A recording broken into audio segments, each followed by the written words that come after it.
Hello, thank you, Elizabeth, and welcome to everybody. I'm really happy to curate these conversations as a way to bring our embodiment practices out into the world to affirm life, to affirm the life of our body and the life of the planet that we share with the more than human world. So, before we begin, to take a brief moment of somatic attention. And to preface that with saying that one of the greatest gifts that we can give each other and the planet is the fullness of our attention. And attention these days, of course, as we all know, has gotten very fragmented, dispersed, multitasked, constant distraction. And so simply that you all are showing up today to be in circle with us through this medium is a great gift. So I want to thank you for your attention. That's part of the reason we're also disabling the chat for the duration of the conversation until the end, to simply really relax into our mutual electronic presence. Mm-hmm. So to begin with, simply like you to take a moment to bring your attention inwards, to close your eyes and place your hands on the front of your belly.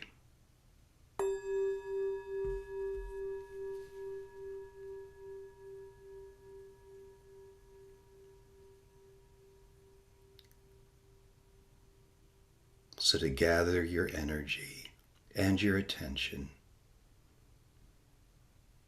as your hands make contact with the movement of your belly.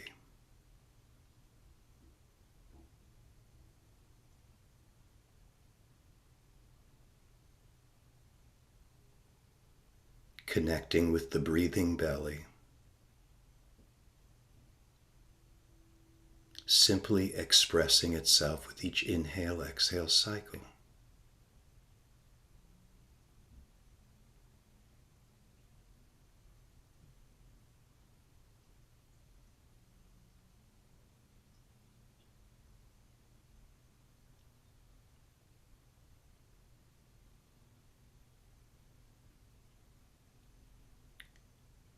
And then sliding your hands around to the back of your belly, whether it's the palms or the backs of your hands making contact.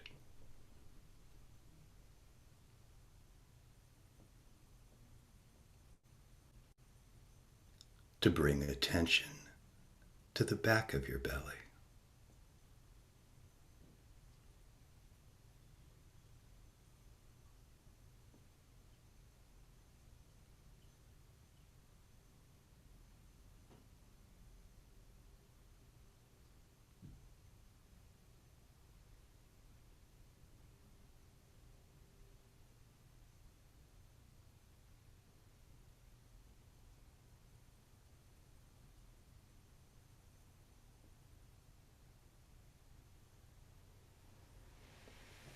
And then bringing your hands to the sides of your belly.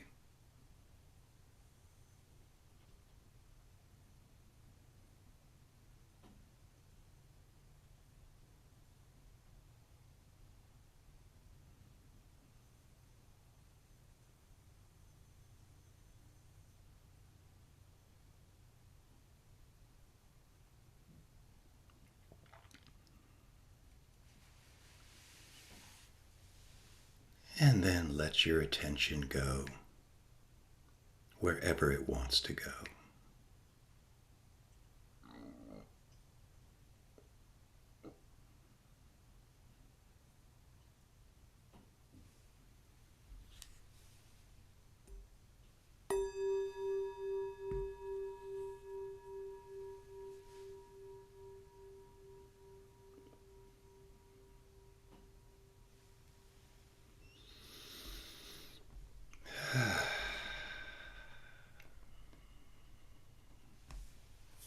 So welcome. I want to begin this session to create some continuity with a little recap of our last session. My guest, Michael Jasmin, who's an archaeologist in France.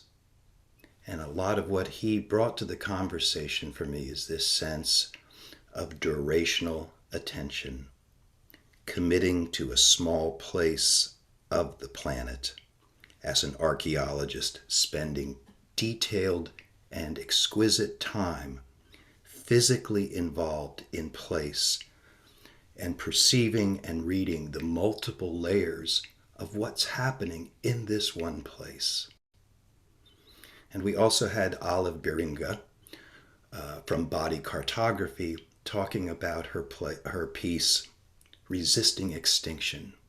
And Resisting Extinction is a place that her and her partner, Otto Ramstad, do in different communities for 2 weeks, involving dancers to come for 2 weeks and inhabit a place and really be in that place, get to know it, as a way to then invite an audience in to experience the land, but also with a very provocative meditation of asking the witnesses to imagine their own demise, whether it's through starvation, dehydration,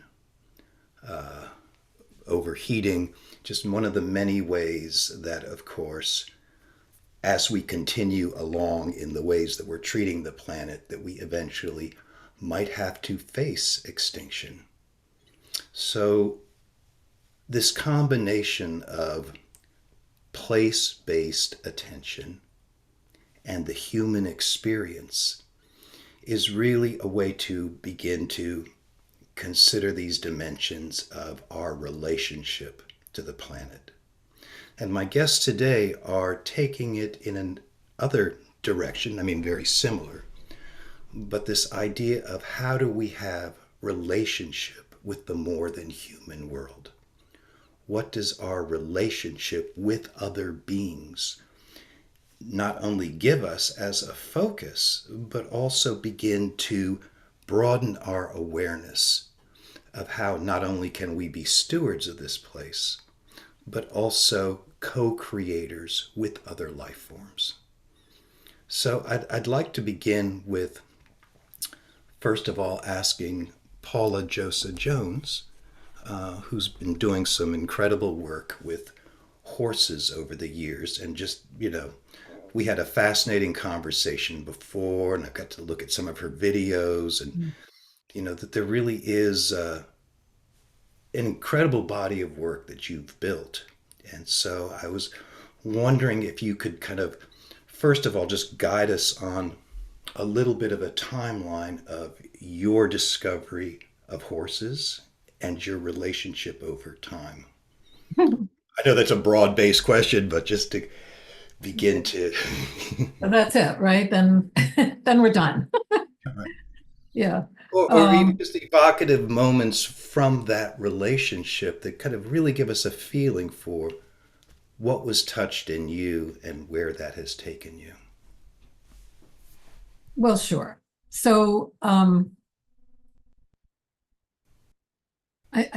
just gonna read this like a little tiny paragraph. This is from my book, Our Horses Ourselves, because I think it's important, and I think it gives a sense of my origin story with these beings. So this is tiny.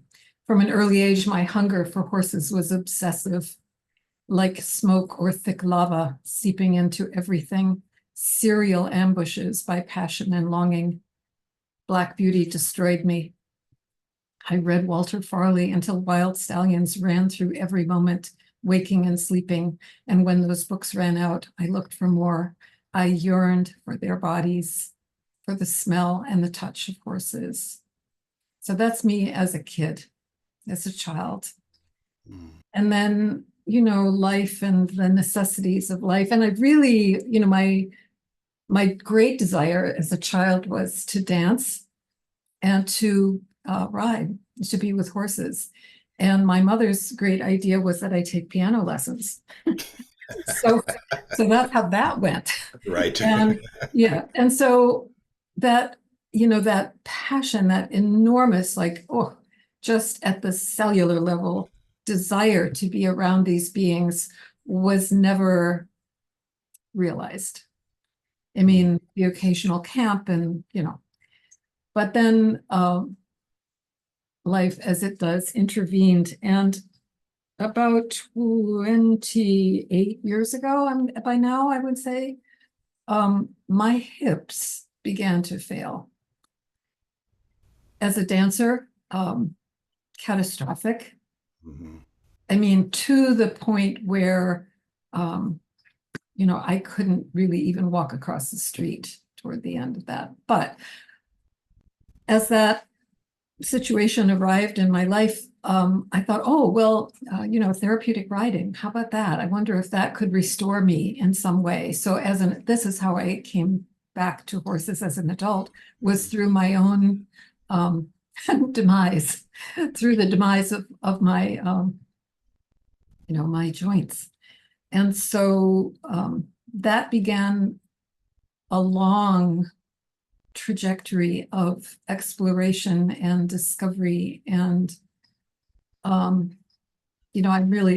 so sensory. I can smell horses right now as I'm talking to you. They're not on my clothes. They're not anywhere, but I can smell them. I can feel their bodies no matter where I am. So I began to ride, and then I think almost immediately my sense was, I don't just want to be sitting on the horse's back. I want to be standing in my own legs and see, how do I read their movement? How do they read that is, after all, our primary language. How do we read each other if I'm not just sitting on their back, telling them, go here, go there? So that became really quickly the kind of the root that sprung the tree of my my creative and choreographic work with horses. And that work was really about the deepest kind of listening to what they were expressing, what they were expressing, but what they also could tolerate in terms of proximity, movement, touch, and that sort of refining over the years of working in this way, my sense of them as co-equal, as partners, as part of me, as not separate in any way from me. I call it the common body. That's my language for it. And that's where I live. Well, there's a very beautiful way that I've noticed that you've kind of brought in the sensibility of body mind centering into this relationship Mm. with the horses. And there was a brief meditation I read from your book about the heart and the lungs. Mm. And as you're sitting on the horse, that your legs are kind of like the lungs holding the heart of the horse. Mm. And I was just really struck by the beautiful image and that reciprocity Yeah.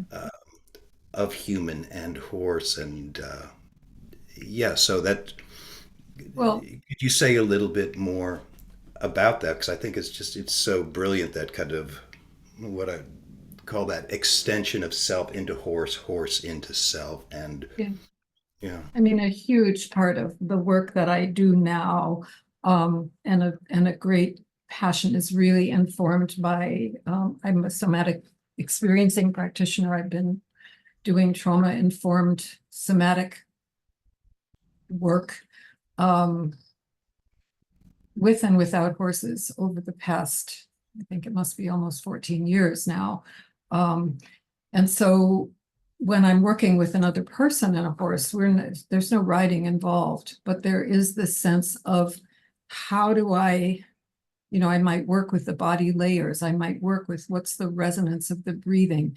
If you place a hand on the horse, how far through your system, how far into your body, where in your body do you feel the cascade of that connection? So it's always about that sense of moving into, but then sensing what is this other being?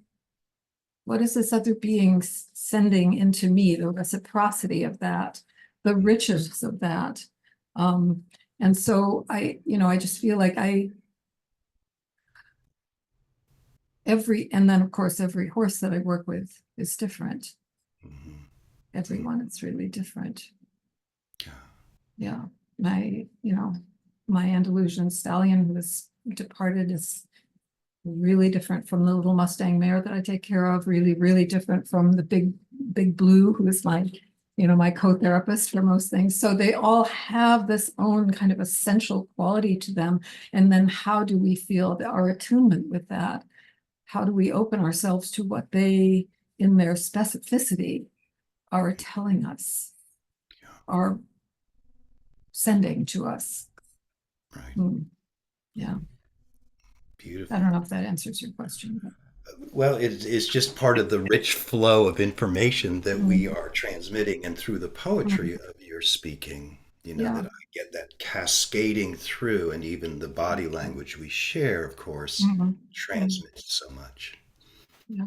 And in that, so I'd like to invite at this point Victoria into the conversation, um, because I'm curious before kind of jumping into kind of your origin story with plants and somatics. If there's anything you want to respond to Paula about what she just shared or what that evoked for you. Yeah, sure. First, just to give a moment of grounding, thanks, Jamie, for having us on and having me on this. Yeah, it's a great opportunity, and I appreciate your focus on this topic. And Paula, I think what I was resonating with most is when you brought up the word co-equals. I think that is something that drives so much of what I do. Also, all of these non-human people, persons, beings are equal, and in some ways perhaps wiser than humans. They've been on this planet longer than us, but certainly I think, you know, humans can have a tendency to be quite obsessed with our own species, and so kind of, or thinking that we're better than other species, or we know more, we're more advanced or something. And so just saying we're co-equals, no one's better than another, and certainly no one's needs are more important than another. So yeah, and I love your equality that you're talking about with really listening on a deep level.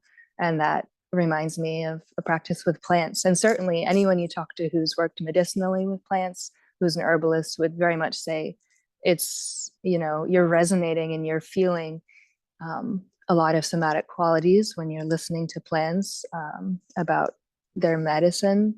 Um, so I think that, every species there's a bridge for us to engage in communication and deep listening. Mm-hmm. Beautiful. I would like to just say that a little bit of a difference here is I'm working with a 12 to 1400-pound flight animal who is also prey. And so this is quite an important difference in terms of the way that our nervous systems function around that kind of presence, and how quickly it can evoke a sense of fear and a survival response. And that can kind of catalyze this sense of I need to control and I need to be power over this being, which is, I would imagine, quite distinctly different from working with plants. Yeah, that's really interesting. I think it's almost an inversion of that with plants. Like some there's this phenomena of like the green wall that people just sort of see like it's nature, it's plants, and I need to build this so I can just get rid of all these plants, and there's just like barely noticing them, whereas you can't miss a horse, and it can bring up those big feelings of fear. Whereas I think with plants it's about uh like humbling ourselves, like their lives matter, and um it's worth taking the time to really get specific and learn about them, and not just fall into this habit of just not even really noticing them, caring about them. Mm-hmm. It's interesting the contrast between the two, the massive presence of horse and, like you're saying, the kind of the subtle presence of plants. And I know that for myself, having spent many years my major movement practice was the ocean and being at the ocean's edge. And of course, that force and entering into the ocean is something very different than my practice now where I live is mostly with trees. And so the difference of quality and attention and what it brings to me in terms of formlessness and form, power and presence is quite different. And so I appreciate you all kind of really speaking to that.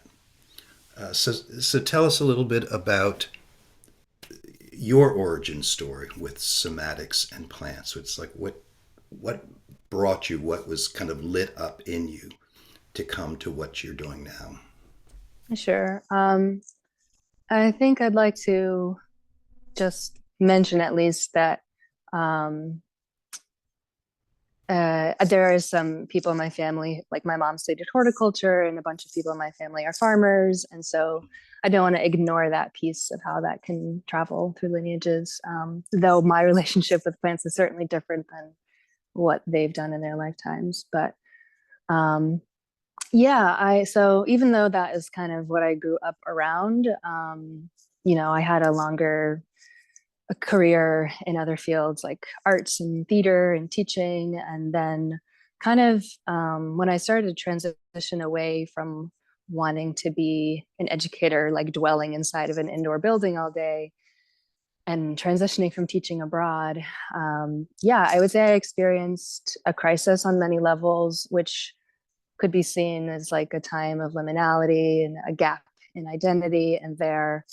a big calling came in to work more with plants and mushrooms and many other species. And yeah, it's not exactly like a linear story.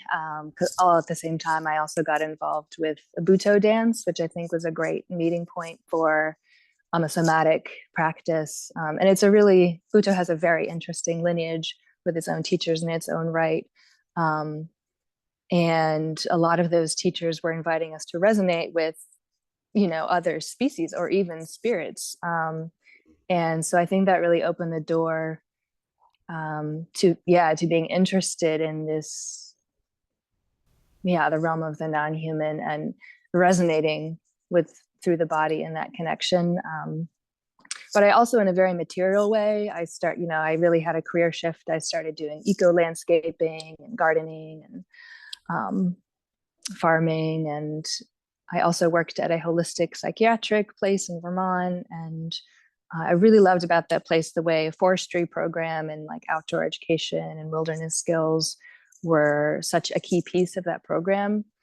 Um, and now in the last years, I've transitioned to spending a lot of my time growing native plants and collecting seed, growing them all from seed, and distributing them. And I work for a nonprofit now called Little Blue Stem, and that is something that brings me a lot of joy. And I do somatic work. I enjoy it most in group settings when we're outside and engaging in layers of relationships. Like you've said, it's all about relationships. And so learning how not to only co-regulate with humans, but really co-regulating with all of the other species we're with, and beyond that, like learning how to respect not only each other, but all the other species. And how can we respect that through our quality of presence, but also in a very material way? What are we choosing to do with our bodies in certain places? And how do we use our bodies to interrupt harms in certain places as well? Can you say something more about that last thing? Interrupting, did you say harms? Yeah. Could you speak to that, please? Sure. Well, um, so yeah, maybe it'd be useful to say like just example of some harms that happen in different places, such as like pipelines, development, suburban sprawl, um, pesticide use and herbicide use. Um, those are some of the big ones that come to mind. I think another thing I would count as harm of sorts is kind of like, I've been using the word amnesia, or like a knowing amnesia, that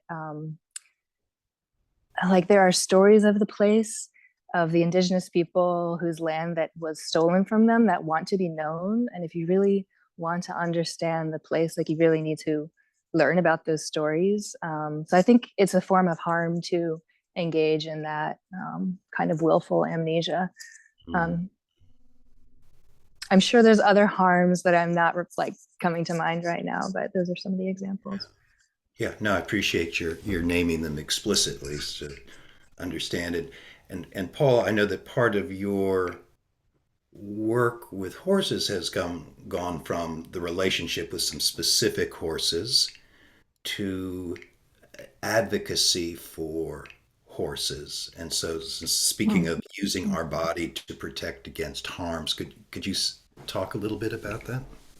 Well, yeah, I mean, I think, what Victoria, to sort of follow the line of invisibility that you talked about, that for many people who are not in the presence of a horse, and that's most people, those beings are really invisible. And I think the most grotesque, kind of example of that is what the Bureau of Land Management is doing with the herds of wild horses in the West. And I've worked with a number of horse advocacy organizations. I also have a rescued Mustang who was culled from a herd in Nevada. This is invisible to most people. This kind of harm, the literal running of the feet off of foals as Mm. they're being chased across the plains by helicopters into pens, breaking up herds, putting stallions together who shouldn't be together, separating mares from their babies. All of this is invisible. And we have a kind of grotesque amnesia, to take your word, which is a beautiful one, about their presence, which precedes that of the ranchers and the oil people. That our sense of sort of a cultural oblivion, a willingness to forget, is I think one of the most heart-wrenching parts of my witness. Mm. Uh, and not just as a horsewoman, just as a being. Um, that sense that we've so devalued these, and of course, many, I don't know what the exact percentage is, but many of these horses that are culled are then either shipped to Canada and Mexico. Let's hope they don't go to Mexico, where they're slaughtered for food.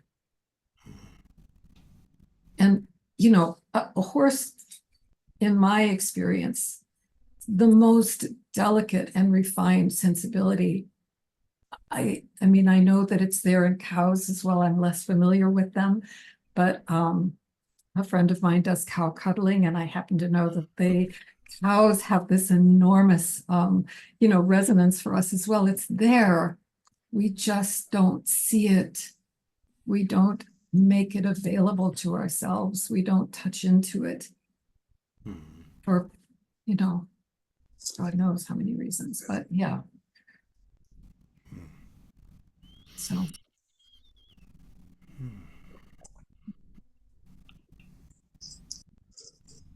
and again, it's that dominance. We have to dominate the land, the herds. We have to bring that sense of control, and, we lose the relational, collaborative, horizontal, responsive, interdependent, improvisational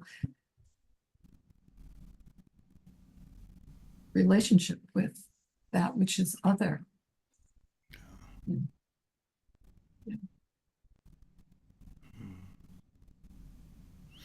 I find what you're saying very poignant Yeah, because, of course, it's beyond that, those excruciating. of us in this field Yeah. know that our attempts to further this idea of collaboration, even with our own bodies, instead of dominating them, forcing them, but Exactly. learning to have a sense of responsibility to really respond and listen, Mhm.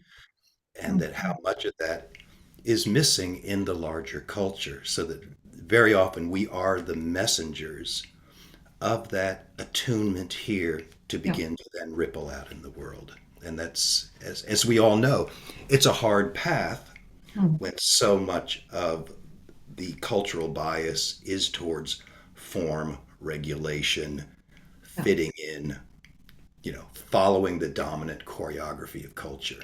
yeah, So, yeah, yeah. exactly. That's a leading question that I might ask in a workshop or in working with a client or a student is, how are you exerting dominance over your own body? How do you know that? How do you know when you're driving it? Mhm. What tells you that? How do Yeah. you know that you're ignoring its needs, its desires? Yeah. Mhm. Yeah, this is a little bit of a tangent, but I think still relevant that, in working with plants and what I was mentioning, there's always a story. I mean, ecology is the study of the relationships, and there's always a context to keep in mind. And I love, yeah, the word responsibility is always so present for me. And I think, again, kind of going back to this idea of the colonial settler culture coming in and taking land from the indigenous people and instituting a totally different land management practice, and a different set of ethics around what is responsibility.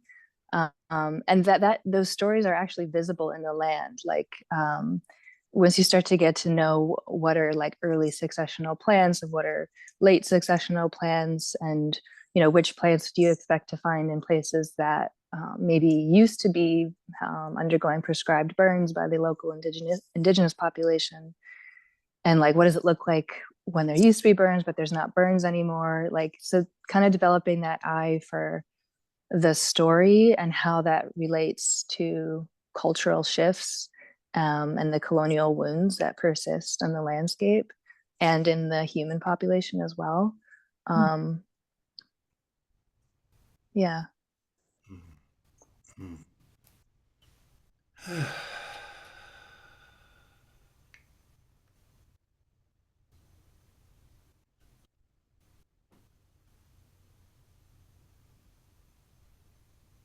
Victoria, I'm curious if you have anything you want to say about your current work with native plants and Sure.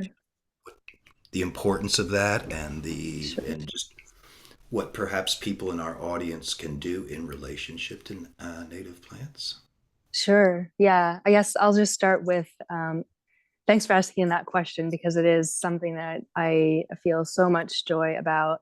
And I really, yeah, like it's what kind of keeps me going a lot of days. So yeah, I work with Little Blue Stem, as I said before, and so we focus on local genotype native plants. I'm not sure, that may be a new phrase for some folks, but essentially, if you've been doing any sort of like land tending practices, maybe you're already familiar with this concept of native plants, like as opposed to say ornamental landscaping, where you have plants that have been like propagated from elsewhere just for their aesthetic beauty, but like weren't endemic to this place, say before the 1500s. So anyway, that's what native plants broadly. So we're getting very specific with that, and we harvest seed from plants that are in our bioregion, because those are the plants that have been adapted to thrive here under a variety of climatic conditions, and they're probably going to be the best suited to continue to thrive as climate becomes more and more all over the place. They have that lineage of information to be resilient. But we're also helping them become even more resilient by helping the genes spread. So, for example, it's important for us to collect seed from one place and then grow out those plants and plant them somewhere else. So you're kind of you're preventing inbreeding essentially in the plant population. Um, and as we know in human populations, that can be not good for overall physical resilience. So yeah, that's the reasoning behind local genotype native plants. Um, And of course, they support all of the other beings. You know, plants are everything. Plants are sustenance and shelter for so many beings and creatures. Not only the pollinators and the birds, but lots of other critters, insects, mammals that would take forever to name. So it is so important for us to tend to creating and sustaining and protecting habitats for all of these beings. So that's essentially why we're doing what we're doing. So yeah, we have a nursery. We grow a variety of plants, and some of them we distribute for free through our various programs with the neighborhood or to other organizations. And yeah, on a case-by-case basis, we may work with private landowners and do consultations and do installations with them as well.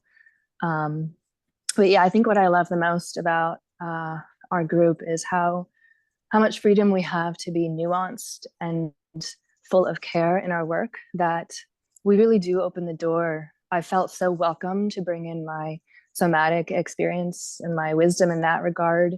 And all of us are interested in medicine and medicine of place and really respecting non-human persons. That quality can be missing sometimes. And like, I really do appreciate, like, anybody who's doing environmental work is doing great, but sometimes it can get very focused on a task and kind of putting blinders on to really staying connected with that genuine relationship in the spirit of the beings. So I'm just so grateful to be a part of the organization. Mm. Sounds wonderful. I mean, and I really get what you're talking about the blinders. And I think sometimes when we're wired for crisis, emergency, it almost feels like we need to keep our eyes on the prize. And sometimes that haste can really push aside that more peripheral vision and holding a larger sense of space and sensitivity. And so Yeah. I really appreciate that you're kind of attuned to that. And I think that it's an important element as we move forward as a community in really thinking about how do we participate not only with our bodies and with other humans, but also with place. And how can we each affirm something in, through our action that, like you said earlier, which I thought was beautiful, that this work gives you joy. And right, it kind of Yeah. just propels you forward. And I think that quality of joy is so essential as we all find our own creative response. It's like, what gives me joy? What can I really mobilize my energy behind? Yeah. Because that's going to ripple out in a very different way than if I'm just, you know, pedal to the metal, Yeah. right? Yeah. Yeah. Yeah. And I think that's the joy of being a creature who participates in the landscape. Like, we can fill the role that maybe is missing from other, like buffalo who would have been grazing and collecting seeds in their fur as they go, and like essentially mowing in the ways that we would mow. But like we're filling our mammalian roles in a way when we're really participating with place. Like, I get so much joy. It's just so fun. Like, people who have beards, like, we're collecting seeds and the fluffs just stick in their beard, and we're walking and they're just, it's just naturally happening that the seeds are spreading as we walk. Just Mm, feeling like, yeah, we're animals, we're mammals, and we're really embracing that. yeah. Mm, it's beautiful. Paula, any response or dovetail to that with? Well, I think the challenge for people who are not in contact with horses, to find this kind of sense of relational inseparability from another being of a very different physicality, whether it's a horse or a garter snake that you find in your garden, or the bees that were making a habitat around our pool in the summer. We suddenly had this whole like little flock of bees that just wanted to be there, and we just figured out a way to like move around them and not to, interrupt whatever they were doing. And they also were very considerate of us. I think that sense of being able to find this sort of not just co-regulation, but a deeper kind of sense of attunement through the body, through movement, through touch, with a being of any other species. I mean, we have dogs, we have cats, we live in a place that's surrounded by forest. And so I'm kind of bringing my work with the horses, which is, how do I say this? So so unknown and yet so familiar to me.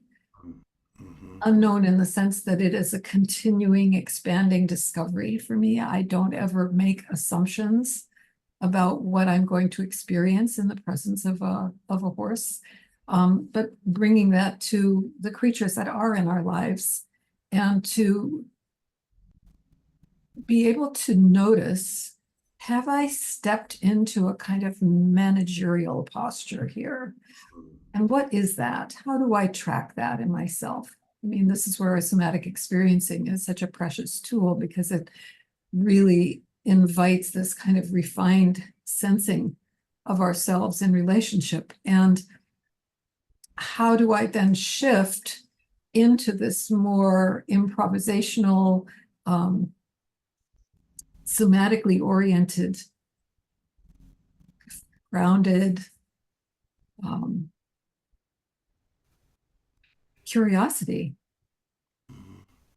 Curiosity, because really that's the fuel. Isn't that interesting? I mean, I remember when I was getting certified in the Tellington T-Touch work, which is this touch work developed by Linda Tellington-Jones, comes out of Feldenkrais, and someone brought a horse to a workshop that was this enormous police horse. And the man was like, just this horse doesn't know what to do when they're trying to move around a crowd, and all kinds of, concerns that he had. And she just looked at the horse and she said, isn't that interesting? And it felt like that just blew a door open, because what I felt in that moment was the breadth of her curiosity and her willingness not to look at a problem, but to look at a possibility and kind of enter that interstitial space of sensing, where can we begin to help here? Where can we start to understand and join and negotiate our relationship here? So, yeah, that. It's beautiful. It's really beautiful. Yeah, That curiosity, right, yeah, spurs our creativity absolutely. in response. Mm, Yeah. And continues to take us into dimensions perhaps we didn't even know were possible. yeah. And I Yeah, think really tracking, when did I drop into the managerial spot? When am I just handling things? sure. Some of that is inevitable. Right. Some of it, for the protection of everybody. Hmm. But then it often becomes a chronic or a default state. It becomes this setting. And I mean that literally in the tissues. And so can we begin to sense that, and sense when we've kind of fallen off that place of connection and softness? Mm. One of my great mentors in the equine world, Mark Rashid, he's a cowboy and a black belt Aikido master, and he talks about connecting the softness inside of ourselves with the softness inside of the horse. And I love, love, love that, and come back to that all the time.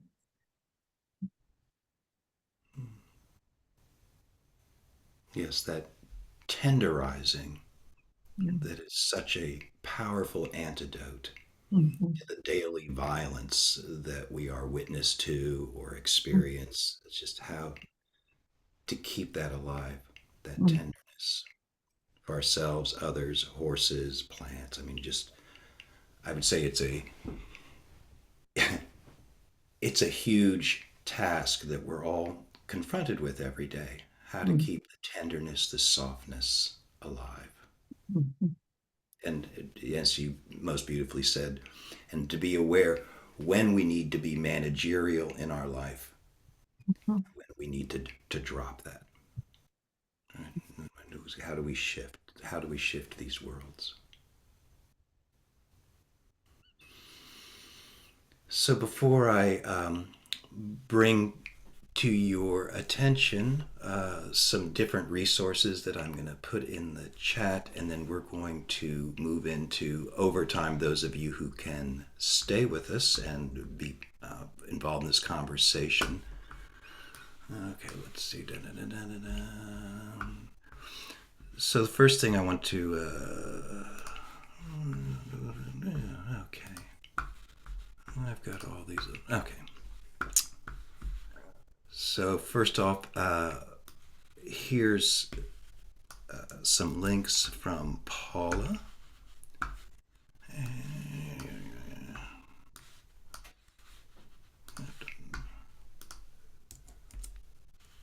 And this is, while I'm putting the other things in the chat, you want to say something about these three links about your book and your workshops?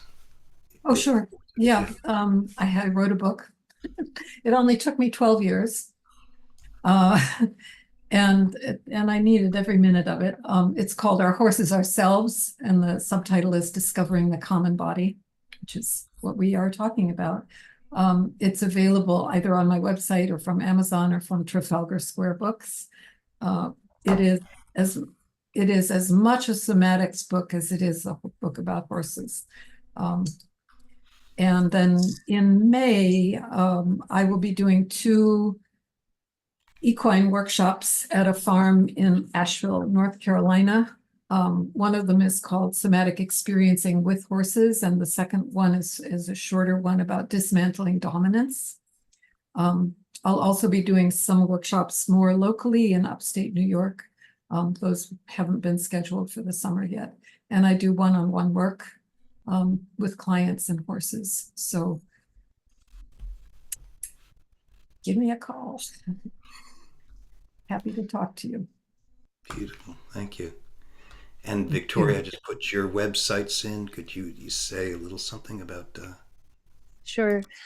So yeah, the first one is Little Blue Stem's website. So that's the organization in which we do the native plant and ecological education work. And then my personal website is Body Metaspore.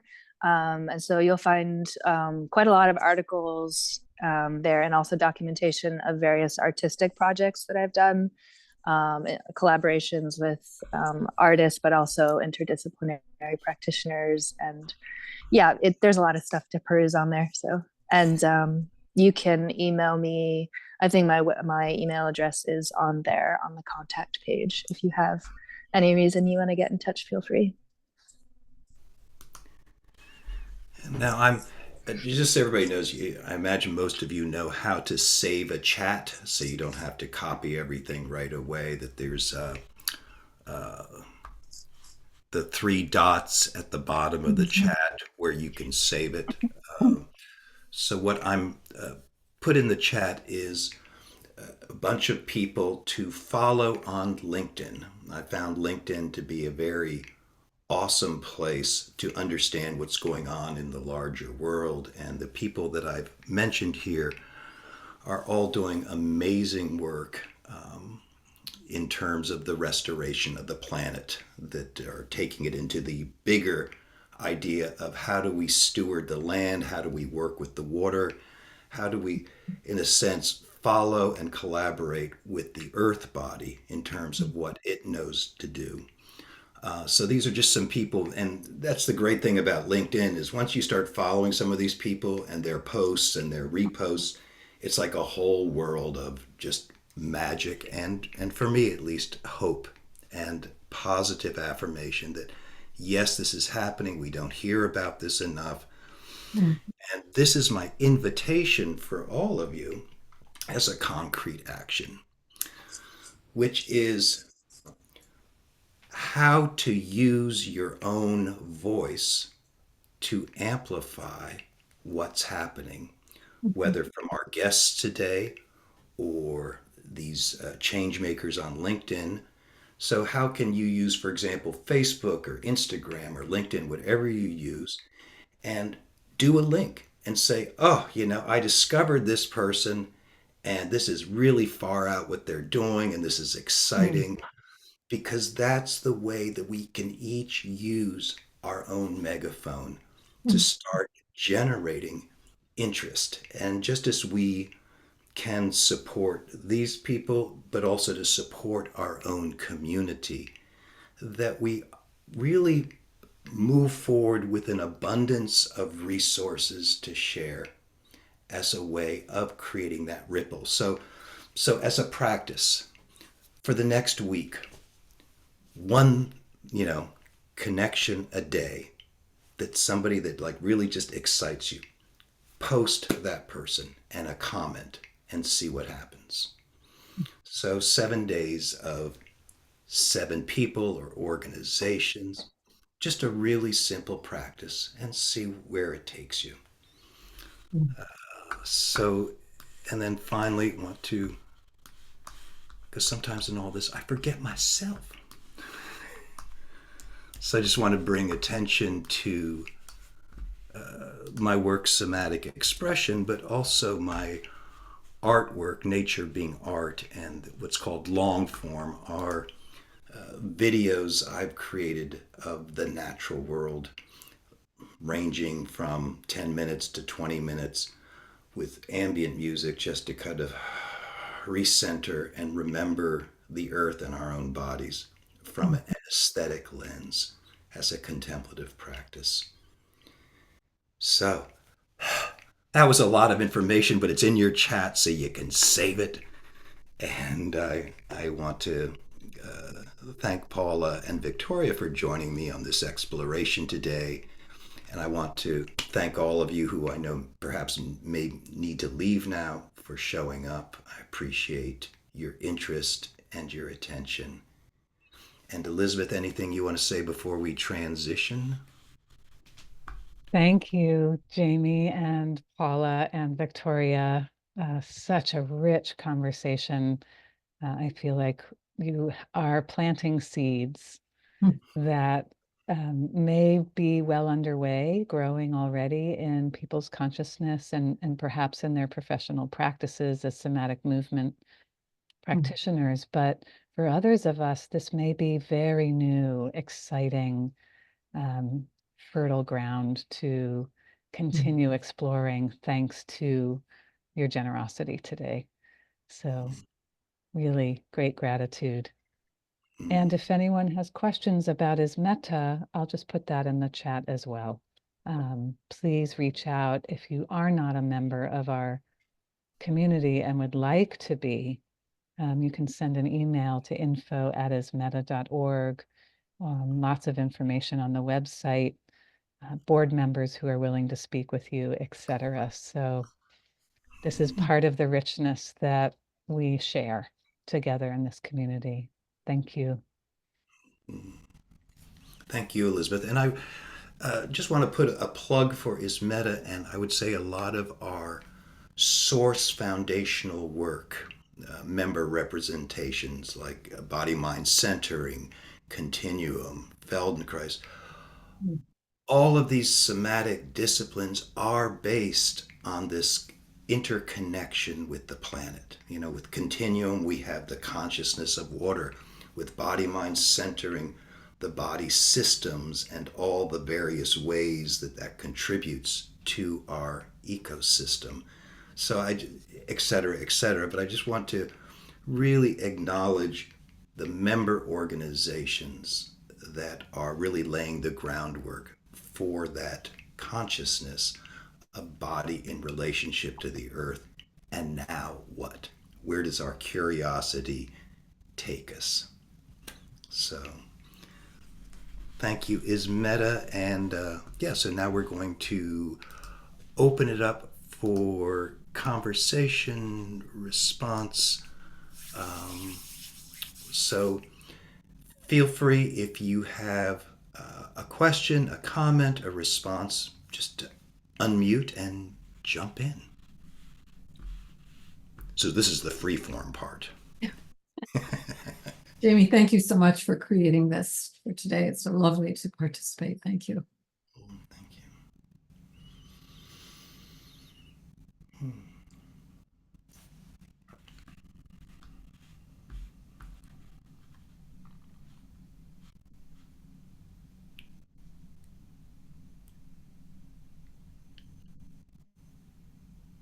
Paula, you were muted. You might I want to just repeat was what you wondering just if I just wondered if I could get to the gallery, and then I did it. So question asked and answered. Great.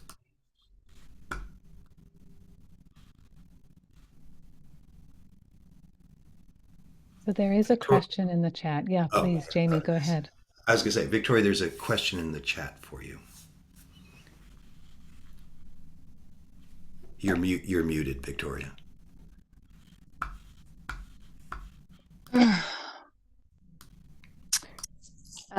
Okay, can you hear me? Yes. Okay. The comment says, I showed up a little late, so if this was already covered, forgive me. I was curious about something Victoria said. In what ways can we learn the stories of the land we work with? How do you go about learning about that in relation to your own somatic practice? That's a great question.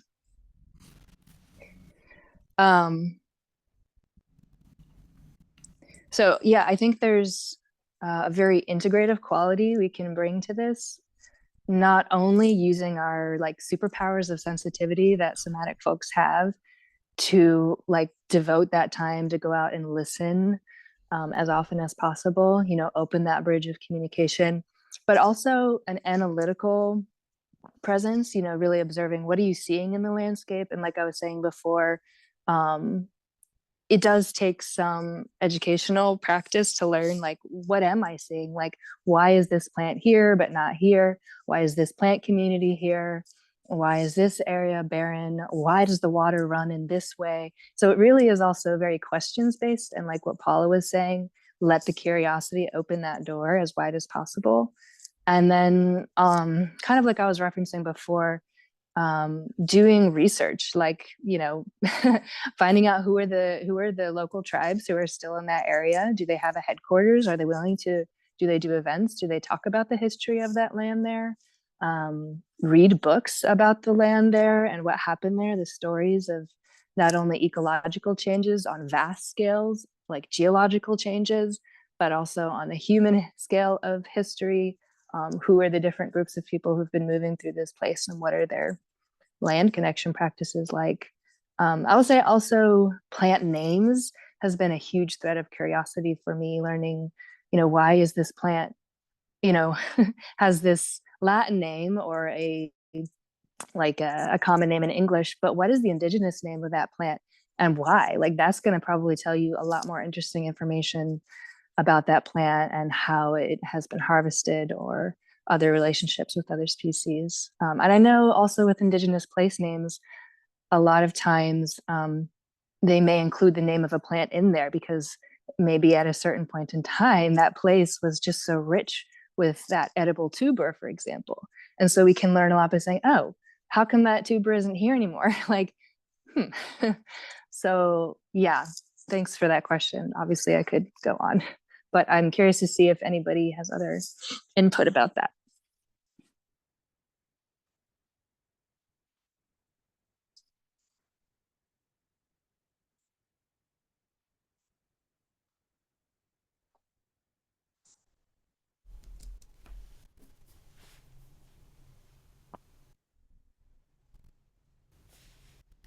Charlie Gayatri. Sepsis is at a library and can't speak back, but was thanking you for the response, in case you didn't see that. Yeah. Cool. Gayatri Maya's hand is up. Yeah. Yes, I wanted to, Victoria, when you were speaking about names, what I was remembering was when I went deep into receiving the intelligence of animals, what we call animals, and how we have put names on animals and plants. And when I asked the animals, some birds or four-leggeds, for what is your name? they were very different names than what I was habituated to. And so this is, it came up in response to your sharing. And it was such a marvelous time of insight, which for me goes into everything that I've received from you today, which is this willingness to listen and perceive outside of my habituation. And I also do somatic work with horses, and I loved so much to listen to Paula. And I remember coming to a horse, and I was going to work with this horse, and I was listening to how this was going to be. So this is groundwork. It's like somatic equine work. And the horse was like, "What? You don't want anything from me?" I was like, "No, I just want to offer you something if you would want it." They were like, "What?" Like shocked. So I am so moved by these conversations. And Jamie, that you have now the fourth conversation you're facilitating, and it's creating such richness. And I'm serving on the board of ISMETA, and I've done a lot of somatic practice, but I haven't done a lot of ecosomatic related things. But what I'm learning is that I have, thanks to you. So you're filling in that gap. So I just wanted to express my gratitude to all three of you who have been speaking, and to the event itself, and to just name in the space that I'm really touched that we're giving space for this. So thank you so much.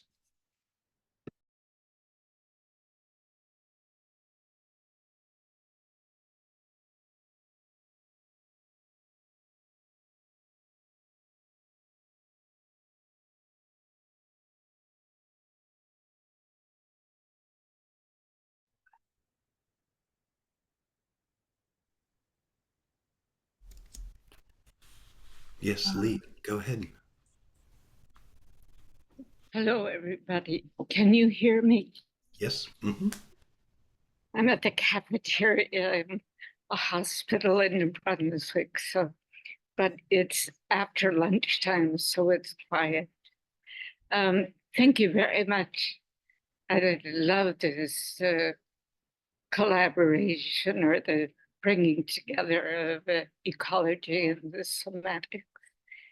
And I grew up on a farm, and had a very good teacher, my father, and understanding the animals and the earth, and water, ecology, wind, weather, and the tone of the animals.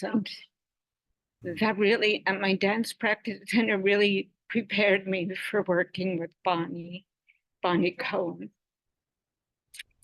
And the reflexes that I learned working with horses and cattle, and applied perfectly to the reflexes that I studied with Bonnie, and it informed my work and enriched it profoundly.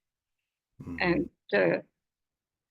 so I'm overcome with joy. As we say here in the Shiak, which is half French, half English, no worry, Pa. So don't worry, I'm okay. This is joy and gratitude, and hearing what you're saying and how that reflects in my experience of working with people and animals, and in my classes with the human animals. I remind them all the time about how we are, the legs of the bone, or the dog, or the way the river is running and downhill, or the wind. And I remember Bonnie brought in Dr. Dandin, Tibetan medicine doctor, to the Dalai Lama. And we did a whole session on the 7 winds of Tibetan medicine, and how that deepened, and help me understand more and experiencing those 7 winds in the body. So this is a wonderful revolution that I'm hearing today of what we're doing. I'm a member of LinkedIn, but I've never really explained what I did because it seems so far off. But after from, so out there. But now today, after listening to you and us, this group, I'm going to go in and I'm going to fill my LinkedIn and talk about ecosomatics with a level of confidence and camaraderie that I was not feeling. And now I feel it very deeply today. And thank you very much in sharing in that wisdom. Excellent. Thank you. Mm. Mm. Mm. Thank you, Lee. That was very touching, and I appreciate that you feel the support of this community behind you to step out in this other way. And yeah, it's beautiful. Thank you. As I find it is meant to be an exceptional organization, I'm very proud to be part of. And then this chapter right here today, it brings it just, it's not that it closes a circle, but it enlarges it. And yes, thank you.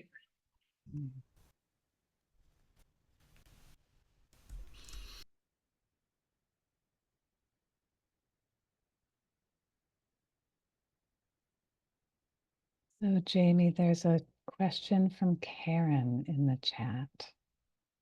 And I know there's a lot to track there. If you'd like, I can read it out loud if that would be helpful. Okay. Karen says, I'd rather not speak to, but would love to hear more about fear that touches the survival responses and then acted out in control. Then acted out in control. I see it in the world, but know it in me too. And I'm both drawn to and terrified of horses. Thank you.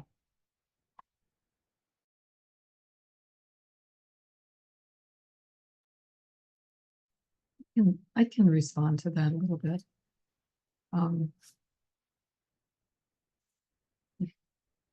Karen, what I understand particularly about working with horses is how quickly that survival physiology can come into play. When there is something that frightens them or startles them, could be a sound, it could be movement. I think I also know it from my own body, my own system, the quickness and the kind of the fieriness of that survival physiology, which can become chronic, can become a kind of default state, where we have a really well-defined danger map, really well plotted, lots of roads, lots of familiarity with the markers of that, and not a lot of access to safety.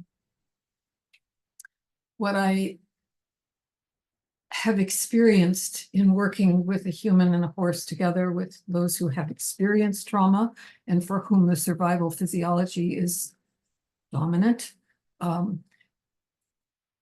is that they can help us just with their presence. And again, this is a meticulously titrated practice. It's not something that you take a deep dive into. It's really titrated, that they can help us to begin to unravel some of those responses when we are in this place of cultivating and nourishing of a sense of a listening consciousness, an attunement and relational consciousness. I've experienced this in myself, I've experienced it with students and clients over and over and over and over again. So that would be a beginning of an answer. A beginning of an answer. Or a response, not an answer. Yeah, thank you, Paula. I'm really moved, actually, and on two levels: on a personal recognition of someone who's a bit more out of what you could beautifully describe as a physiology, and also what you're speaking to is what I know maybe all our nervous systems are longing for, that attunement, that kind of I work often with children that have been through an enormous amount, and yet I know it when anybody's in real difficulty or not, that what we're longing for is someone to be with us. Yeah. And that's what comes through in your, and then that in me that forgets that that's enough, when that actually is Yeah.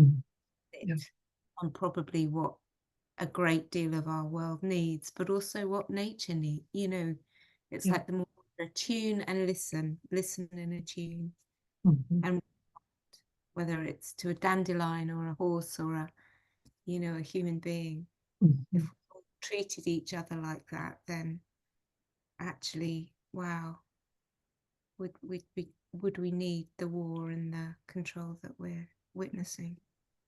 So thank you for speaking, and thank you. Thank you, Karen.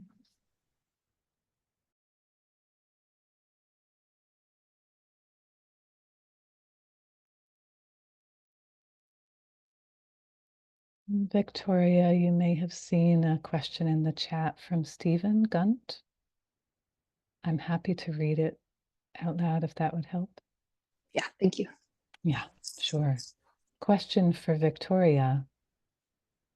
How do you thread the sometimes tricky line between cultural appreciation / education and cultural appropriation? Really appreciate your willingness to include Indigenous perspectives in your own thinking without just like stealing songs or stories or whatever. Yeah, that's a really good question. And definitely something that's still a work in progress. Like, I don't think I have a correct answer, but I do feel, once again, it requires a great deal of care and thoughtfulness, and to something all of us are obligated to do, especially because we are working in a healing realm, and considering, like I've mentioned before, the theft of land, but also, laws that prohibited ceremonial and spiritual practices of Indigenous people, that it is it is a mistake to take something without acknowledging that, there's a lot of privilege wrapped up in that. So I think with people who, it's a natural phenomenon to migrate around to different places. And that I also feel there's a sense of obligation to learn about the place you're arriving in for whatever reason, and not just kind of copy and paste your own ways, because the landscape is different. The stories of that place are different. There's a history there that needs to be understood. And then letting yourself become more like the place without saying that you're Indigenous to that place, and that you have your own ancestral history, that you want to honor it and bring it in, but find that path of integration, but also foregrounding deep respect. And like I said before, I think it's probably a nuanced case by case thing. I know a lot of folks are given permission, like I studied with so and so shaman, and they said I could share this teaching, but it still wants to be taken into account. There's a context. That's really what ecology teaches me. There's a context for everything. And so certain stories may not make total sense in in a subtler society of occupation, like there may be threads there that we can really learn from, but our minds may not grasp the totality of what the story could teach. Yeah. There's more I could say, but I'll pause there.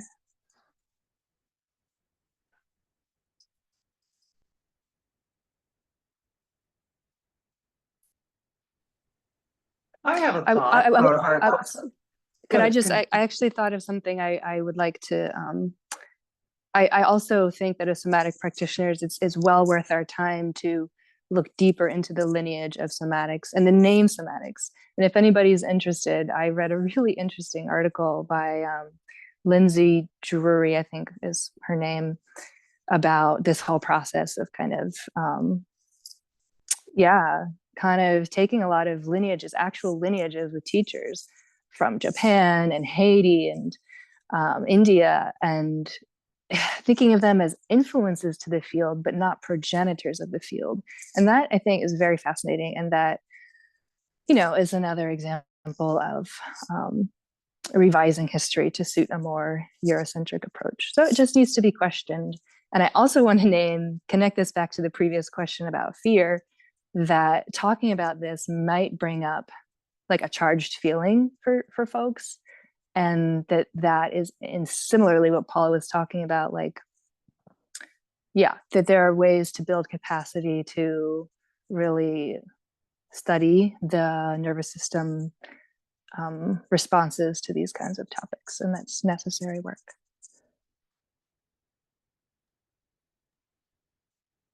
I was struck by your comment about, let's build a wall and disregard the plants that exist in a space.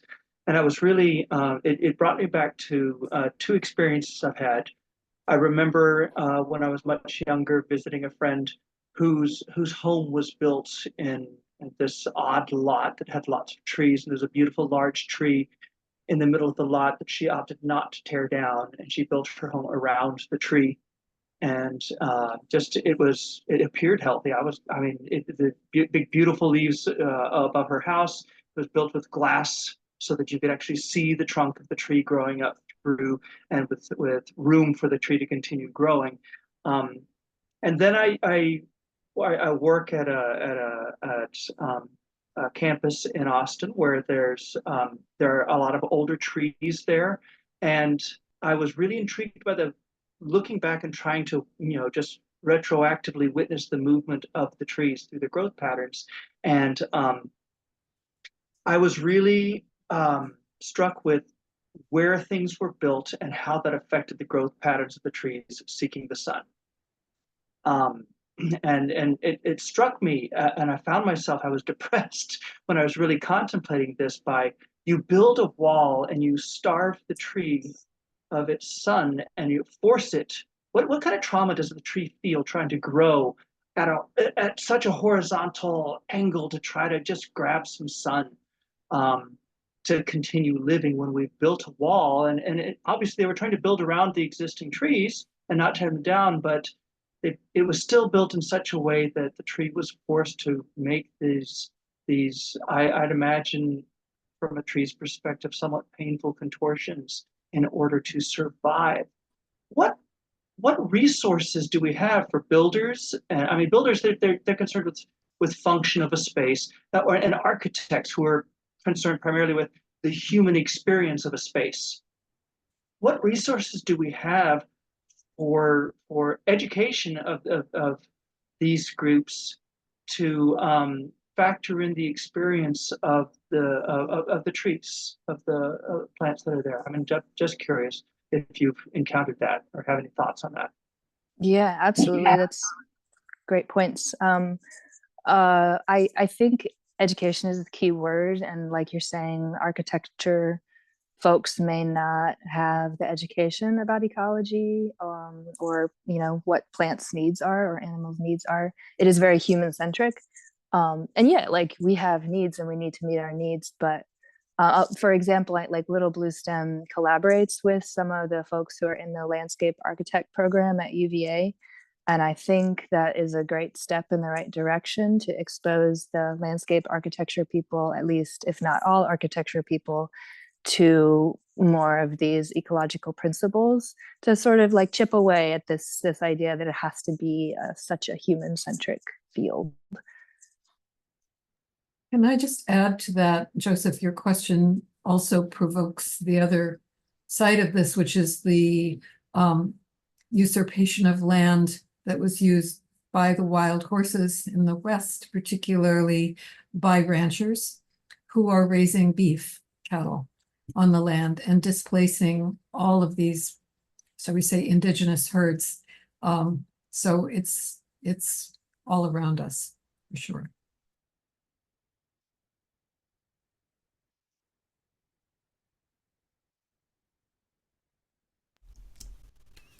Elizabeth, I'm aware that we are at time. Would you like to close out this session for us? Happily, thank you. Again, I just offer a bow of gratitude for the offerings that you each have brought. Jamie, for holding this thread over many months, and Paula and Victoria for cultivating your own important ecosomatic work in the world and sharing it with us here today. We look forward to ongoing conversations. And Jamie, if you have a date for the next one that you'd like to share now, we can close on that note. And if you don't, we can send it out in our newsletter. And I have provided the link to that in the chat if there are people on the call who do not receive our newsletter yet and want to. The link is there for you. That's the best way to stay updated on upcoming ecosomatic events that Jamie offers and others as well. And there is a professional development center that we have just recently launched, and we hope to see many more events, podcasts, episodes, and others related to this vitally important theme there in the Professional Development Center. Thank you. And once again, before we close, if you want, if you go down to the bottom of the chat and the 3 dots, if you click on there, you can save the chat, which has all of the resources from this conversation, links, etc., etc. And once again, thank you, Elizabeth and ISMETA, for hosting this wonderful and stimulating conversation. It kind of keeps me on my toes as I continue bringing the focus out in the world. And so thank you. And thank you all for showing up and the generosity of your attention. Thank you. Thank you.